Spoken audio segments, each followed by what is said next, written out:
Bien-aimés dans le Seigneur, je vous salue tous dans le précieux nom de notre Seigneur Jésus-Christ. Et je prie à mon Dieu que je sers dans mon esprit de visiter chacune des personnes qui ne cessent à suivre nos diffusions.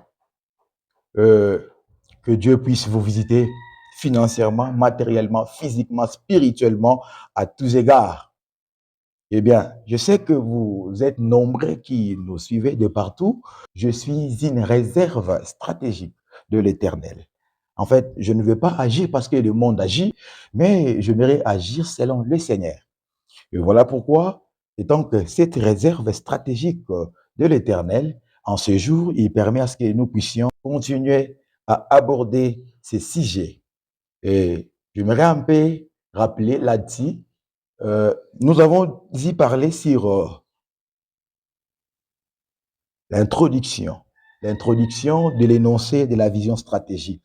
Et par cette introduction, nous avons en fait décrit notre vision, nous avons donné notre vision, et si je peux nous rappeler, notre vision est celle d'amener l'homme à triompher au milieu d'une génération perverse et corrompue par la connaissance de la gloire de Dieu sur la face de Christ.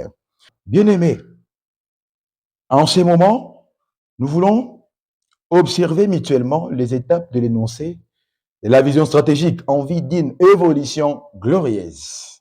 Que Dieu soit béni. Nous commençons avec la première étape. Parce que selon l'énoncé de la vision stratégique, nous avons prévu cette étape stratégique qui se caractérise par la révolution. Alors, la première étape de notre énoncé de la vision stratégique est la réformation doctrinale et systématique.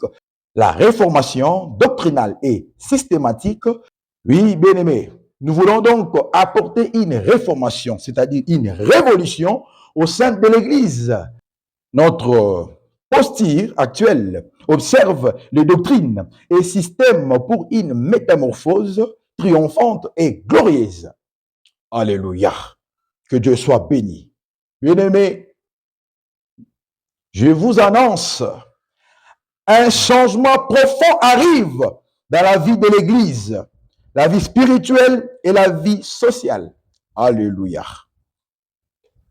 J'aimerais donc expliquer plus profondément notre première étape. Je donne rapidement les explications plus détaillées de notre première étape stratégique. Nous commençons à énumérer la réforme. La réforme est un changement de caractère profond, radical, apporté à quelque chose en particulier, à une institution visant à améliorer son fonctionnement. Ça, c'est le premier point. Le deuxième point, la réforme est une action de réformer, de rétablir dans l'ancienne forme ou d'établir dans une forme nouvelle jugée meilleure. Nous continuons et nous énumérons la doctrine. Alléluia. La doctrine. Une doctrine est un ensemble de notions qu'on affirme être vraies, qui permettent d'orienter l'action humaine et d'interpréter le fait. Ça, c'était le premier point. Le deuxième point, nous expliquons que la doctrine est un dogme auquel on adhère, auquel on croit ou que l'on enseigne. Et le troisième point, une doctrine est un ensemble d'affirmations, de principes dans lesquels un homme s'exprime son interprétation de faits et formule la leçon de ses expériences qui dirigent sa conduite. Dans le domaine biblique, la doctrine est avant tout une expression de la foi et une représentation de faits qui sont l'objet de cette foi. Nous prenons le mot système. Un système est un ensemble d'éléments, de concepts reliés, organisés en une structure C'était le premier point. Le deuxième point, un système est un plan qu'on s'est fait et des moyens qu'on se propose d'employer pour réussir en quelque chose. Le troisième point, par extension, principe d'organisation sociale ou de vie, ensemble de mécanismes. Alléluia. Donc, l'ensemble de mécanismes, de moyens pour atteindre un but, un objectif. Vous voyez, bien aimé. Donc, vous voyez maintenant les caractères des systèmes actuels. Ce sont des systèmes qui veulent dominer sur les gens, manipuler, séduire. Séduire, cela veut dire que on peut te prononcer des bonnes paroles, mais ces bonnes paroles ne sont pas sincères. C'est juste pour voler quelque chose de toi, voler ton cœur, et que ton cœur soit attaché à ces personnes abominables qui cherchent comment égarer les autres. Bien aimé, ce sont là ce qu'on appelle le système. Hein? Le moyen qu'une personne se propose, hein? Le moyen qu'il entreprend pour arriver à un but. Bien aimé, attention, la chair est sacrée. La chair est sacrée. Mais aujourd'hui, on est en train de prendre ça à la légère, venant du haut de la chair pour déclarer n'importe quoi. La chair n'est pas le lieu de règlement des comptes. Vous êtes à côté. Revenez à la parole. Revenez à la parole. Bannissons ces systèmes diaboliques, sataniques, qui influencent les croyants, qui influencent voire même les chrétiens pour se détourner du Christ. La première étape de la vision stratégique énonce le changement que nous apporterons à la doctrine, au système et à la discipline de l'Église. Que Dieu soit béni. Il est bon pour nous. Alléluia. Bien-aimé, le Dieu que je sers dans mon esprit, le Dieu d'Abraham, d'Isaac, de Jacob, et le Dieu qui, par cette vision, nous donne son message réformatrice de la rétrospection doctrinale et systématique. Eh bien, voici le message que Dieu nous donne au nom de cette actualité, au nom de tout ce qui se passe. Mais Dieu a vu le cœur de ce qui lui appartient. Merci Seigneur pour ton message de la rétrospection doctrinale et systématique. Bien-aimé, amener l'homme à triompher au milieu d'une génération perverse et corrompue est appuyé par ces messages. Voilà donc le message que Dieu donne à son Église. Bien-aimé, ce message de la rétrospection doctrinale et systématique est tiré dans le livre d'Apocalypse, chapitre 3, verset 3. Dans ce verset, nous voyons Dieu. Nous voyons donc le Seigneur adresser une lettre à l'ange de l'église de Sardès. Eh bien, cette lettre revient vers nous et elle nous dit, rappelle-toi donc comment tu as réussi et entendu. Et garde, réponds-toi, si tu ne veilles pas, je viendrai comme un voleur et tu ne sauras pas à quelle heure je viendrai sur toi. Oui, bien-aimé, voilà ce que le Seigneur dit à l'église actuelle. Rappelle-toi donc comment tu as réussi et entendu. Et garde, et réponds-toi. Si tu ne veilles pas, je viendrai comme un voleur et tu ne sauras pas à quelle heure je viendrai sur toi. Bien-aimé, Jésus-Christ revient bientôt. Jésus-Christ revient bientôt. Jésus-Christ revient bientôt. Il s'annonce. Il s'annonce. Alléluia. Bien-aimé, l'Église actuelle est appelée à faire retour à la sainte doctrine, aux Écritures saintes et à la parole. De Timothée chapitre 3, verset 16 à 17. Toute Écriture est inspirée de Dieu, utile pour enseigner, pour convaincre, pour corriger, pour instruire dans la justice, afin que l'homme de Dieu soit accompli et propre à toutes bonnes œuvres. Alléluia. Relativement parlant, la rétrospection doctrinale et systématique a pour objectif d'orienter l'action communautaire ou religieuse à l'adhésion au dogme initial, le croire et l'enseigner dignement. Bien-aimé, avant de prospecter ou de faire sa prospection, Nous devons préalablement faire la rétrospection, l'introspection et ensuite la prospection. Bien-aimés, il faut donc parfois se poser des questions existentielles telles que d'où viens-je, où suis-je, où vais-je, pour se situer en vue de faire le nécessaire pour une marche triomphante avec le Seigneur. Car celui qui ne se souvient plus s'égare. Ne saura pas où aller pour trouver sa paix. Bien-aimé, l'amnésie est une maladie. C'est pourquoi, avant de prospecter, il faut commencer préalablement à faire la rétrospection, l'introspection et ensuite la prospection. Bien-aimé, quand on parle de la rétrospection, nous voulons donc dire à cette génération de pouvoir revenir aux habitudes premières de l'Église primitive. Bien-aimé, faire sa rétrospection nous amène à faire des rétrospectives dans la vie. Cette rétrospective, bien-aimé, cela apporte la lumière de situer là où nous sommes. Alléluia! De situer qui nous sommes, de situer où nous sommes arrivés. Bien-aimé, il est nécessaire pour une personne de faire la rétrospection. C'est pourquoi nous disons, avant de prospecter, il faut préalablement faire sa rétrospection, l'introspection et ensuite la prospection. Que Dieu soit béni. Serviteurs et servantes, papa et maman, frères et sœurs, voici donc la vision et le message que le Seigneur donne à son Église. Une vision de la restauration triomphante et glorieuse de l'Évangile. Par les messages réformatrices de la rétrospection doctrinale et systématique que nous aborderons par la suite de l'énoncé de la vision stratégique. Gloire au Seigneur. Voici donc nos thèses. Nous énumérons 14 thèses. Mais il y en a tant. Il y en a tant de thèses que nous pouvons énumérer. Mais sinon, on n'a pas ce temps. Vous savez, pour parler de tout cela, en un message, c'est tellement profond et long.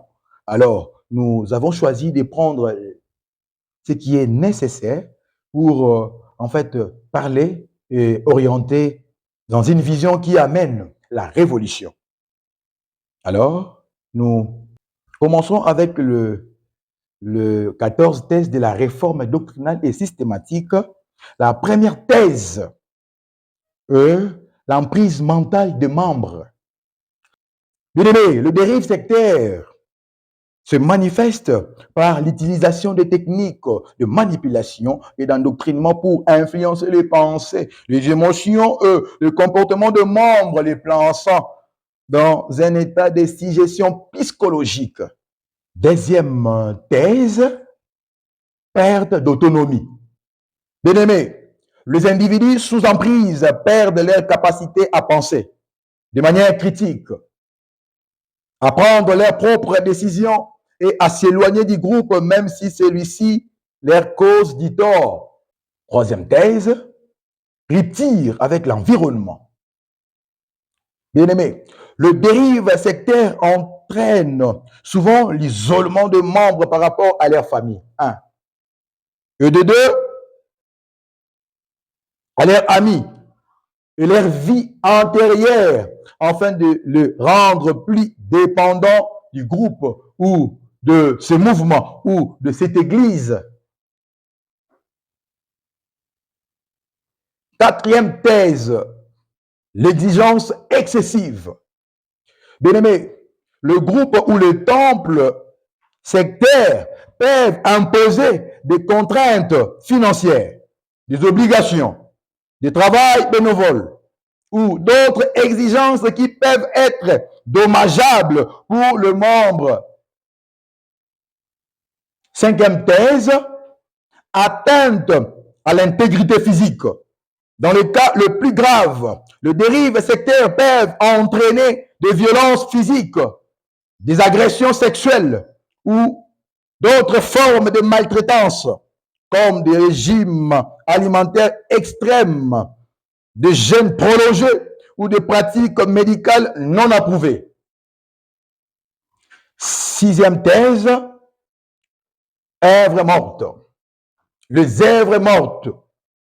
Bien-aimés, les œuvres mortes, selon la Bible, désignent des actions ou des pratiques qui, bien que pouvant sembler bonnes en apparence, ne sont pas motivées par la foi en Dieu et ne contribuent pas à la vie spirituelle. Elles sont donc considérées comme vaines et stériles, ne menant pas à la justification ou à la sanctification. Et l'exemple d'Hébreux 6, chapitre 1, bien aimé, ce verset parle du renoncement aux œuvres mortes comme un fondement de la vie chrétienne, soulignant l'importance de se détourner de ces actions pour s'attacher à la foi en Dieu. Alléluia. Septième thèse, la doctrine de Nicolaïte. Bien aimé, dans le chapitre 2 du livre d'Apocalypse, Jésus adresse des lettres à ces églises. Dans les lettres à Éphèse et Pergame, il mentionne les Nicolaïtes. Il critique leur doctrine, les accusant d'encourager l'idolâtrie et la fornication. Cette doctrine est associée à la doctrine de Balaam, qui encourageait la fornication et l'idolâtrie. Huitième thèse, l'exigence financière excessive. L'exigence financière se manifeste lorsque les leaders religieux ou spirituels utilisent leur position pour extorquer de l'argent à leurs fidèles, exploitant souvent leur foi et leur vulnérabilité.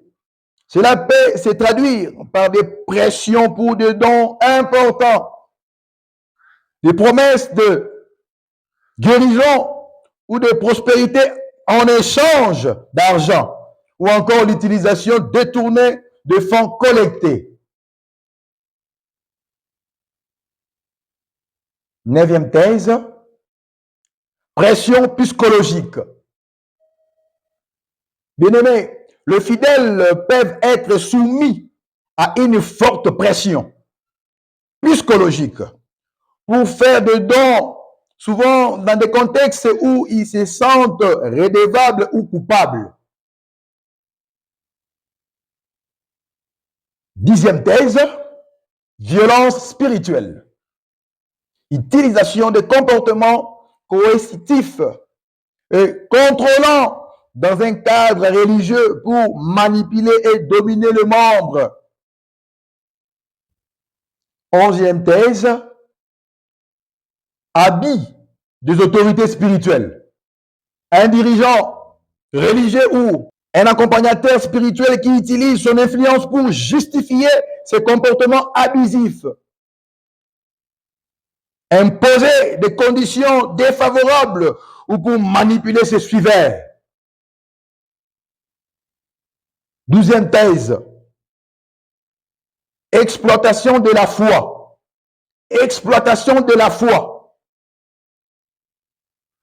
Bien-aimés, l'exploitation de la foi se manifeste lorsque des personnes en position d'autorité dans un contexte religieux ou spirituel utilisent leur pouvoir pour manipuler, contrôler ou causer du tort à d'autres. Bien-aimés, cela peut prendre diverses formes, telles que la manipulation émotionnelle, la pression pour se conformer à des normes strictes ou à l'exploitation de la foi pour de gains personnels. Bien-aimés, les victimes peuvent subir des dommages psychologiques, émotionnels et spirituels qui affectent leur estime de soi et leurs relations avec le Seigneur. 13e thèse, embrigadement des enfants. Bien-aimés, les enfants sont particulièrement vulnérables aux manipulations sectaires. Eux peuvent être élevés dans un environnement où ils sont coupés du monde extérieur et soumis à une propagande intense. Et la dernière thèse, discours antisocial et trouble à l'ordre public. Certaines sectes peuvent encourager leurs membres à adopter des comportements antisociaux, à s'opposer aux institutions ou à commettre des actes de violence. Et au nom de ces thèses, nous avons prévenir et lutter contre les dérives sectaires. Bien aimé, dans la partie spirituelle, notre partie spirituelle de la prévention, nous avons donc énuméré le premier point, intensifier la prière pour les victimes. Deuxième point, orienter les victimes à s'unir avec ceux qui invoquent le Seigneur d'un cœur pur, selon 2 Timothée chapitre 2, verset 22. Nous voulons donc résumer là-dessus le 14 thèses réformatrices. Comme résumé de 14 thèses réformatrices, nous énumérons 5 points nécessaires que nous sommes appelés à apporter. Eh bien, le premier point, nous sommes appelés à dénoncer la pratique des indulgences continues, la perversité des autorités spirituelles, la corruption de l'Église locale. Le deuxième point, réaffirmer la primauté de la foi et de l'Évangile dans le processus du salut. Le troisième point, remettre en question l'autorité des serviteurs de l'Église sur les questions spirituelles. Quatrième point, proposer une nouvelle compréhension du christianisme basée sur la relation personnelle avec Dieu. Le cinquième point, restaurer des valeurs spirituelles dans l'Église et dans la société.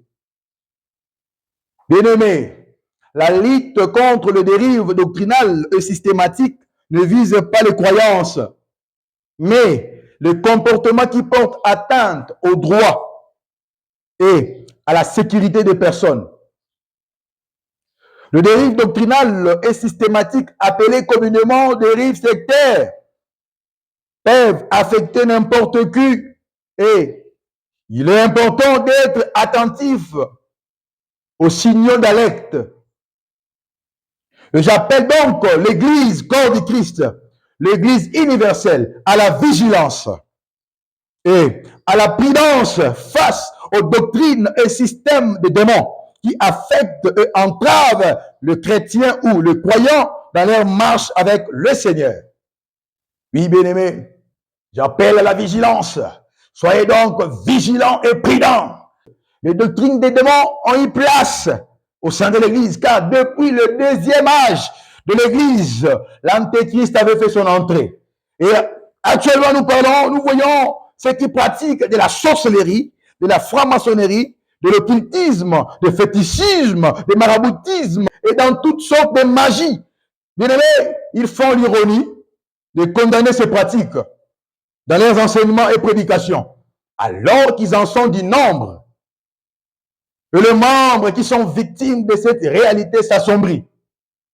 Bien-aimés, soyez donc avertis, soyez vigilants, prudents, car Jésus-Christ revient bientôt. Jésus-Christ revient bientôt. Il revient avec puissance, avec force pour sauver son Église, pour prendre son Église. Alors, attirez votre attention, bien-aimés. Attirez votre attention. Attirez votre attention. Le prophète Daniel dit, lorsque vous verrez l'abomination de la désolation établie au lieu saint, que celui qui lise fasse attention. Bien-aimés, attentionnez-vous. Soyez donc vigilants. Soyez donc vigilants. Ayons donc la prudence. Être prudent comme le serpent. Être prudent comme le serpent. Bien-aimés, il y a les doctrines des démons. Faites attention. Jésus-Christ revient bientôt. Son retour s'annonce. Il s'annonce. Préparons-nous à la rencontre de notre Seigneur. N'abandonnez pas la croix, bien-aimés. Revenons aux enseignements de la croix, de la parole. Jérémie chapitre 18, verset 11. Parle maintenant aux hommes de Juda et aux habitants de Jérusalem et dit, ainsi parle l'Éternel. Voici, je prépare contre vous un malheur. Je médite un projet contre vous. Revenez chacun de votre mauvaise voie. Réformez vos voies et vos œuvres. Bien-aimés, je parle à l'église actuelle de revenir au Seigneur, de réformer les voies et les œuvres. Il est temps de la réformation, de la réformation. Père, Père, Père, écoute la parole de l'Éternel. Le retour de Jésus-Christ s'annonce.